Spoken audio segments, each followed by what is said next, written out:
ito ay rated SPG. Striktong patnubay at gabay ng magulang ang kailangan. Bumabalik ang alaala ni Senyor Facundo sa nakaraan kapag nakikita niya si Tinding. Ano kaya ang sikreto sa nakaraan ni Senyor Facundo na konektado kay Tinding? Posible kayang si Facundo ang nakabuntis kay Tinding?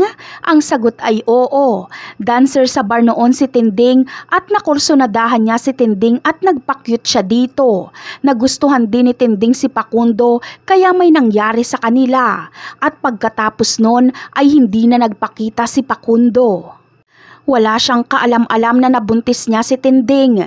Inintindi naman ito ni Tinding dahil alam niya ang klase ng kanyang trabaho na wala talagang seseryoso sa kanya. Ganun pa man ay ginawa niya ang lahat para maging mabuting ina kay Marites.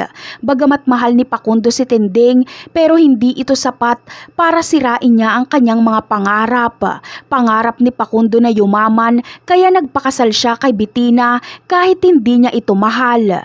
Sa ngayon ay wala pang ideya si Tinding at Facundo na nagmahalan sila noon.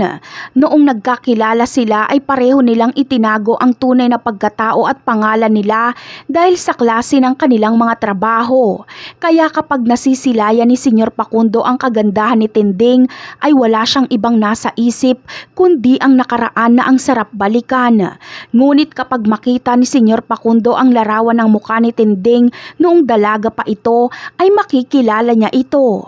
Sa kabilang banda naman ay biglaan nga ang karma ni David. Si Catherine ang makakadiskubre sa pagiging impostor ni David. Makikita kasi ni Catherine ang ID ni David at makikita niyang David Dimagiba ang pangalan nito. Magdadalawang isip si Catherine kung kanino siya magsusumbong, kung sa kanyang lolo Facundo ba o kay Ramon. Pero kay Ramon niya na lang ipapakita ang ID ni David dahil hindi niya makausap ang kanyang lolo.